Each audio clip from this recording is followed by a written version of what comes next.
but Milo didn't seem to hear any of it. The 8-year-old had already stepped off the curb, sprinting toward the man curled up beside the bus stop. A truck screeched, brakes screaming so loudly several pedestrians winced. The driver slammed his fist on the horn, yelling something Milo didn't catch, but the boy didn't stop.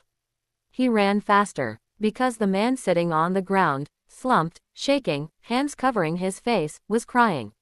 Not soft, quiet tears. No, these were heavy, broken, chest-rattling sobs that made his whole body tremble. Milo had never seen a grown man cry like that, and in that moment, none of the noise around him mattered. He reached the man and skidded to a stop, nearly stumbling. The man jerked at the sudden presence and looked up, eyes swollen, face wet, beard unkempt, clothes wrinkled and dusty. He looked defeated. Milo took a small step closer. "Sir, are you hurt?" he asked, voice trembling not from fear, but from something else, something almost protective. The man blinked at him, confused, disoriented. "Kid, what are you doing? Go back to your mom. I saw you crying," Milo said simply. "I'm fine," the man muttered, wiping his face with the back of his hand even though more tears kept spilling. His voice cracked. "Just go home. You're not fine," Milo replied. "You look like someone who needs help." The man choked out a strained laugh, shaking his head. "Help? No one helps people like me. People like you," Milo echoed. The man didn't answer at first. He just stared at the ground like he didn't deserve to be looked at. Milo crouched beside him, ignoring the strange looks of passing strangers. "What happened?" Milo asked gently. "Kid," the man whispered, "you don't want to know. But I do." The man squeezed his eyes shut. A shaky breath escaped him. "I lost everything." Milo waited. The man swallowed hard. "Name's Daniel, and today's my daughter's 7th birthday. She's the only good thing I have left. But I can't show up like this." His voice broke. "I have nothing for her. Not even a card." A soft wind rattled a piece of trash down the sidewalk. Daniel stared at his empty hands, then covered his face again. People kept walking past, glancing, frowning, whispering. But no one stopped. Except Milo. He looked around as if expecting someone else to help. But when no one did, he looked back at Daniel. "I think you need a friend," he said. Daniel's shoulders shook. "Kid, I don't deserve." "Yes, you do," Milo interrupted firmly. Daniel stared at him. Really stared, as if trying to figure out how an 8-year-old could say something so certain. Before he could respond, Milo stood up suddenly and sprinted away. Daniel's eyes widened. "Hey, kid. Milo didn't answer. He ran straight into the small store across the street. He dug into his pocket, fingers shaking with urgency. He dumped out all the coins he had saved for candy and counted them quickly. It wasn't much, but it was something. A few minutes later, he emerged from the store carrying a sandwich, a small juice, and a pack of crackers. He hurried back to Daniel, nearly out of breath. Daniel stared at the food like he'd never seen it before. What is this?" "For you," Milo said cheerfully. "Because you're sad. And people who are sad should eat something." Daniel shook his head, overwhelmed. "Kid, I can't take this." "Why not?" Because you bought this with your own money." "That's okay." Milo pressed the sandwich into his hands. "You need it more." Daniel's mouth trembled. He covered his eyes again, unable to hold back the fresh wave of tears. "No one has helped me in weeks," he whispered. "Everyone just walks by." "I didn't," Milo said softly. For a moment, all Daniel could do was cry again, but this time, it was different.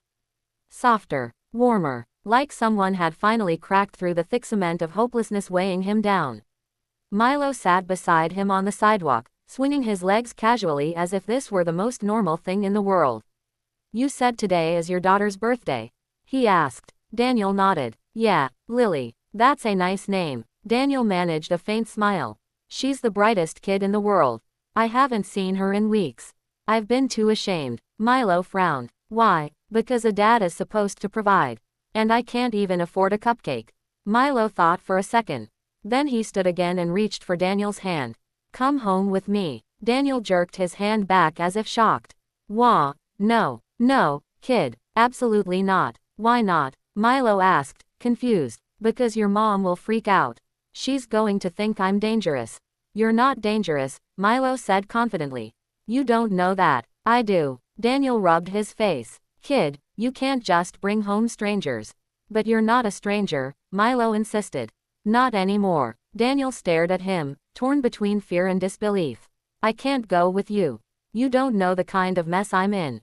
Then you shouldn't be alone, Milo said. Come on. And before Daniel could protest again, the boy grabbed his sleeve and tugged. Kid, wait, slow down. I live just over there, Milo said, pointing across the street to a small apartment building. Daniel dug his heels in. No, I'm not doing this. Yes, you are, Milo said, tugging harder. Please. Daniel's breath shook. Part of him wanted to run. Hide. He wasn't used to kindness. Not anymore. But something about this kid, the way he looked at him without fear or judgment, made him take a single step forward. Then another. Then another. Every step felt like walking out of darkness and into something unfamiliar.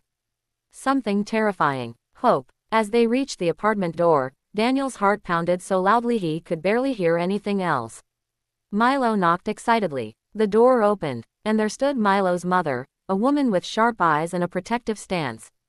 Her gaze shot immediately to Daniel, then down to Milo, then back at Daniel again. Milo, she said slowly, who is this? Milo stepped forward, gripping Daniel's arm like he was presenting a treasure. Mom, this is Daniel. He's hungry, he's sad, and he needs help. Her expression hardened instantly. Milo, she said under her breath, inside. Now, before anything else unfolds, if you're watching this and believe kindness still matters, hit like and subscribe right now. It helps us share more stories like this. Milo froze at his mother's command, but he didn't move away from Daniel. He looked up at her with wide eyes, the kind that begged for understanding. Mom, he whispered urgently, he's not dangerous. He's sad. She kept her gaze locked on Daniel, sharp and assessing. Her voice dropped low, controlled. Step inside, Milo. But, now, Milo swallowed hard, but instead of stepping inside, he grabbed Daniel's hand and held it tightly. Milo, she repeated, inside. Daniel tugged his hand gently to pull free. It's okay, kid. Go inside. I shouldn't have come. No, Milo clung tighter. You said no one helps you. Mom, we have to help him. His mother inhaled slowly, then shifted her eyes toward Daniel. Sir, please step back from my son. Daniel raised both hands in the air, palms out. Ma'am, I swear, I'm not trying to hurt him. He came to me. He brought you here, she corrected sharply. He shouldn't have, Daniel agreed quickly. I told him to go home. He wouldn't listen. She narrowed her eyes. Are you homeless? Daniel hesitated. Yes. Do you use drugs? No, ma'am. Alcohol. Daniel shook his head. Not anymore. How long since your last drink? She pressed. 5 months, he said, voice barely holding steady. She studied him, really studied him, searching for lies. His posture, his trembling hands, the tears drying on his cheeks, everything spoke of a man who wasn't dangerous. Just broken. Milo tugged her sleeve softly. Mom, please. He needs help. And he's somebody's dad. Something shifted in her expression. Her jaw relaxed just slightly. She looked between her son and the man her son was fiercely defending. What's your name? She asked. Daniel. She exhaled slowly. Daniel, do you have any weapons on you? No, not ever. Do you plan to hurt anyone? Never, he whispered. Another long silence. Then she opened the door wider. Come inside. Daniel blinked, stunned. Ma'am, you don't have to. I know, she said. I'm choosing to. He hesitated on the threshold like the doorway was sacred ground. Milo grabbed his hand again and pulled. Come on. Daniel stepped inside. The warmth hit him first. Not the temperature, though that helped, but the feeling. The sense that he was somewhere safe. Somewhere he didn't belong, but desperately wished he did. Milo's mom pointed to the couch. Sit. Daniel obeyed immediately, sinking into the cushions like they might disappear. Milo sat beside him, practically glued to his side. Mom crossed her arms. Milo, kitchen. Now. But, I said now. Milo sighed dramatically but went. The moment Milo was out of sight, she turned to Daniel. Look, my son is trusting. Too trusting. So I need to know the truth. All of it. Daniel nodded. I understand. Why were you crying in the street? Daniel swallowed. Because I failed my daughter. Her eyes softened, just a little. Explain. I lost my job a few months back. Then my apartment. Then the last bit of savings I had. He rubbed his forehead, ashamed. Today is her 7th birthday. I promised I'd be there. I promised I'd bring her something. Instead, I don't even have a bus fare. Her arms slowly lowered to her sides. I wasn't crying because I fell apart today, Daniel said. I was crying because I've been falling apart for months and I finally hit the bottom. She didn't speak right away. Maybe she didn't know how to. Milo reappeared with 2 cups of water, one for Daniel, one for his mom. He handed Daniel's cup first. Drink, Milo said, sounding like a tiny doctor. Daniel managed a small smile and took a sip. The water felt like the first thing he'd had in ages that wasn't shame-filled. Mom turned to Milo. Why did you bring him here? Milo shrugged like the answer was obvious. Because he needed us. Daniel's breath stuttered. Those words broke something in him. Something hard. Something heavy. Mom sat slowly on the other couch, facing them. Daniel, you said you haven't seen your daughter in weeks. Why? I didn't want her to see me like this. I'm supposed to be strong for her. Milo frowned. Even heroes need help sometimes. Daniel looked down. Kid, I haven't felt like a hero in a long time. Milo's mom leaned forward. When was the last time you ate? Daniel hesitated. Yesterday morning. Just water since then. No, he admitted softly. Nothing. She stood instantly. I'll make something. No, please, don't trouble yourself, Daniel stammered. It's not trouble, she said. It's basic human decency. She walked to the kitchen. Milo leaned closer to Daniel. See, I told you she'd help. Daniel chuckled weakly. You did. Milo scooted even closer. Do you miss your daughter a lot? Daniel nodded, eyes clouding. More than anything, she's the reason I'm trying to stay alive.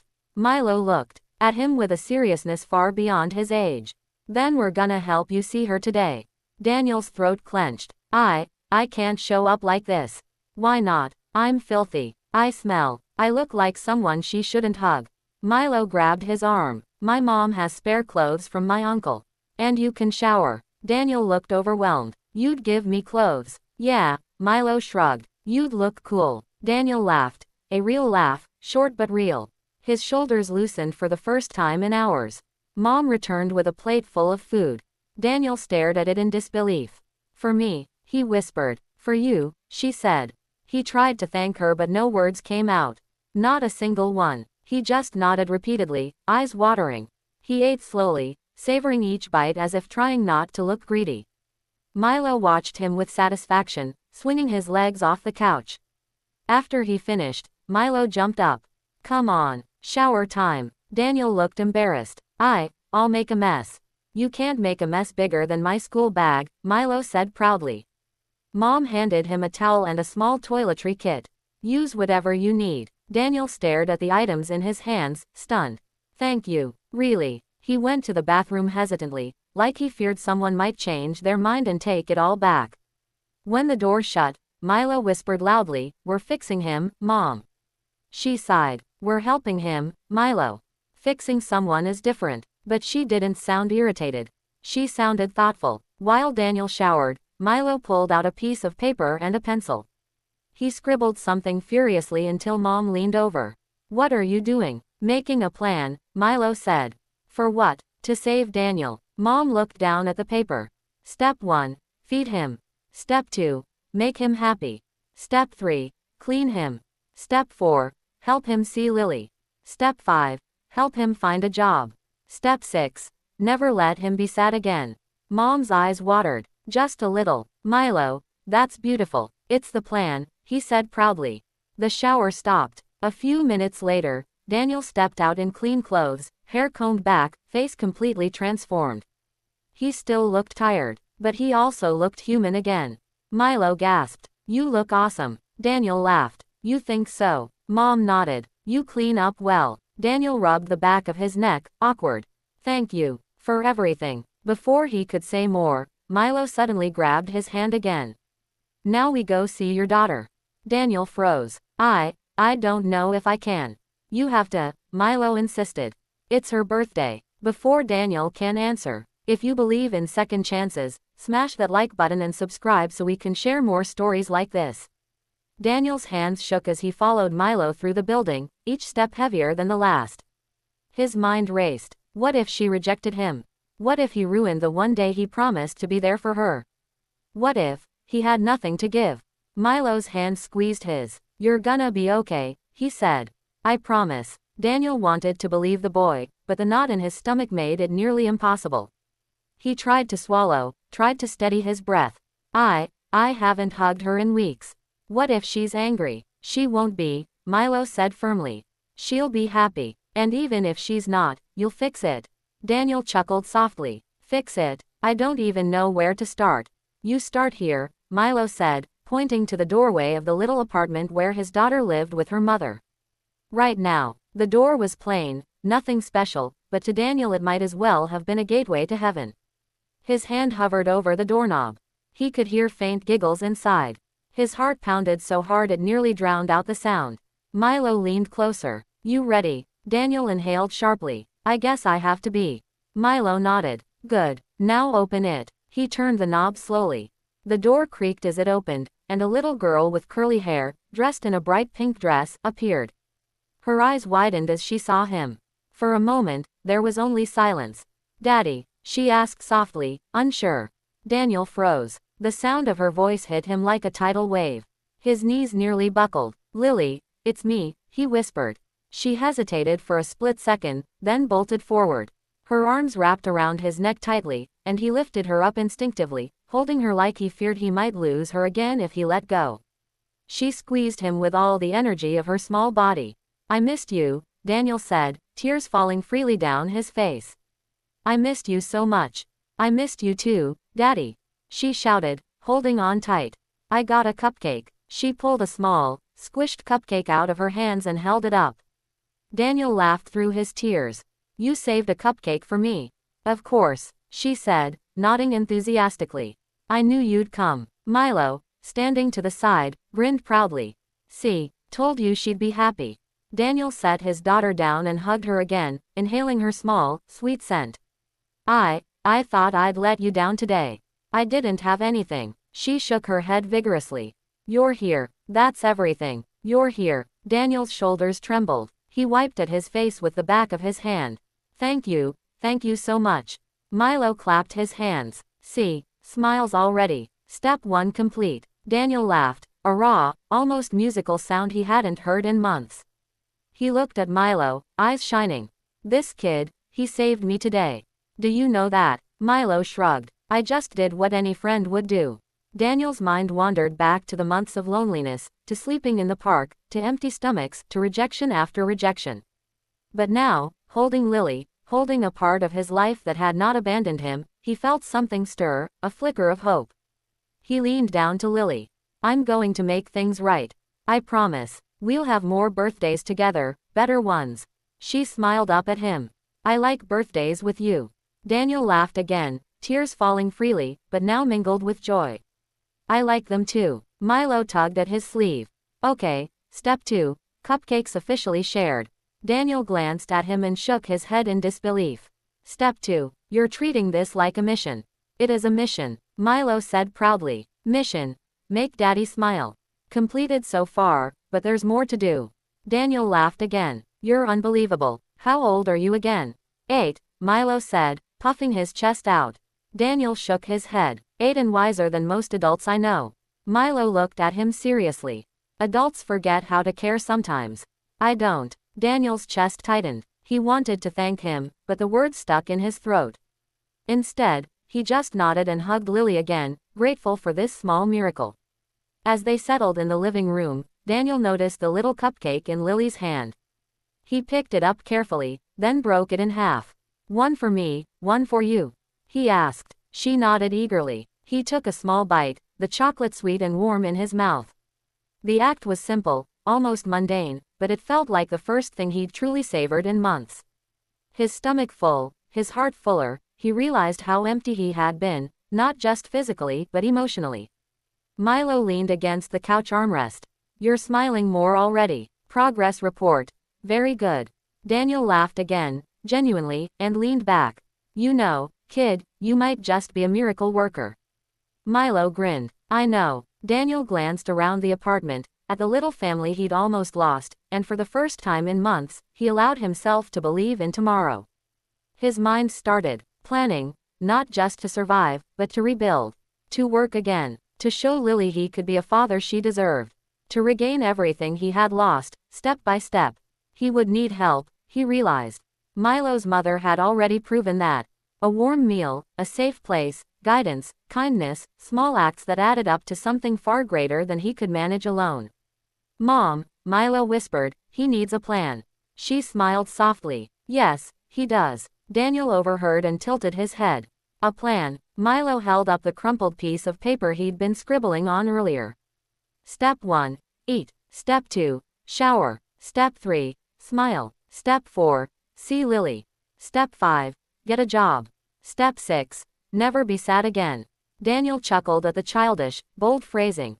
"Never be sad again. I don't think that's possible."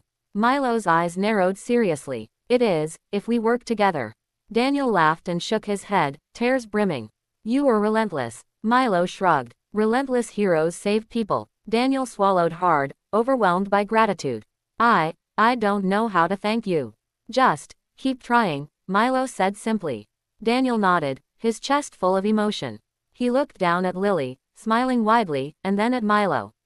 "I'll try, I promise." Milo grinned. "Good. That's all I ask." Mom returned from the kitchen with another small snack. "Eat this too. You'll need energy for the big day," she said, referring to Daniel finally spending time with Lily. Daniel shook his head. "I don't deserve this." "You do," Mom said firmly. "Everyone deserves someone to care." Daniel swallowed hard, feeling the warmth of their combined kindness press against the cold reality of his past months. And in that small living room, Daniel realized he had been rescued, not just by Milo, but by the unwavering hope, the relentless belief of a child who refused to walk past a man in pain. Milo leaned back on the couch. Mission: make Daddy happy. Next steps: help him fix everything else. Daniel laughed weakly, the sound full of both disbelief and hope. Next steps, that's ambitious. Milo nodded confidently. Ambitious, yes, but doable. Daniel glanced at Lily, at the little crumbs of cupcake scattered on the floor, at the warmth in the apartment, at Milo's determined face, and realized he wasn't alone anymore. Not today, not tonight, not ever again if he could help it. CTA mid-story. If you believe in second chances and miracles like this, smash that like button, subscribe, and leave a comment saying, "Hope still exists," to help spread this story. And with that, for the first time in months, Daniel felt something he hadn't in a long time, human again. Daniel spent the next few hours laughing with Lily, telling stories, and learning about all the little things he'd missed while he'd been away. Milo sat close, occasionally interjecting with advice or cheering when Daniel managed something small, like helping Lily blow out the tiny candle on her cupcake. Each smile, each laugh, felt like a brick being laid in the rebuilding of a life that had been crumbling for months. When the sun began to dip, painting the room with a soft golden glow, Daniel looked around and realized that he wasn't thinking about his failures anymore. For the first time in what felt like forever, he was fully present. He had his daughter, a small but meaningful support from Milo, and the kindness of Milo's mother. That combination of hope and human connection felt heavier than any despair he had carried, in a good way. He knelt to Lily's level. "I'm sorry I haven't been here more," he said, voice thick with emotion. "I promise I'll try harder. I'll fix the things I can, and I'll make sure you always know how much I love you." Lily hugged him tighter. "You're here now. That's enough, Daddy." Daniel looked at Milo, who gave him a tiny, triumphant fist pump. "See," Milo whispered. "Mission step 4, complete." Daniel laughed through tears. "You're a miracle, kid," he said softly. "You saved me today." Milo grinned. "I just did what anyone should do." "No," Daniel said firmly. "No one else would have stopped. No one else would have cared like you did. You gave me hope again." Milo shrugged, smiling. "That's what friends are for." Daniel felt something stir deep inside. Resolve, determination, a quiet but powerful promise to himself. He would rebuild, starting with a job Milo's mother had helped him apply for at a local repair shop. He would earn enough to provide for Lily, to be there for her birthdays, to reclaim the dignity and stability he'd lost. And maybe, just maybe, he would learn to trust people again.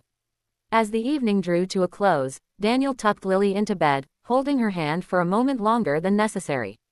He felt the warmth of family, fleeting yet undeniable, and the sense that he could survive whatever storms lay ahead.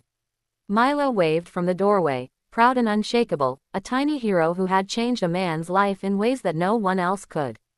Daniel turned back to the living room, looking at Milo and his mother. I don't know how to thank you both, he said, voice quiet. His mother smiled warmly. By living, by being the father she deserves. Milo nudged him gently. And by keeping promises. Daniel nodded, a firm, steady nod. I will, I promise. As he left that night, holding his daughter close, he felt something he hadn't felt in months, hope. And he knew that one small act of kindness, from an 8-year-old who refused to look away, had changed the course of his life forever. Final CTA. If this story moved you even a little, don't forget to like, comment, hope still exists, and subscribe for more stories that restore faith in humanity. Remember, even the smallest act of kindness can change a life, just like Milo did. And with that, Daniel, Lily, and Milo became living proof that courage, compassion, and a little determination can rebuild what seems lost, and sometimes, hope comes in the form of an 8-year-old who refuses to walk past someone in pain.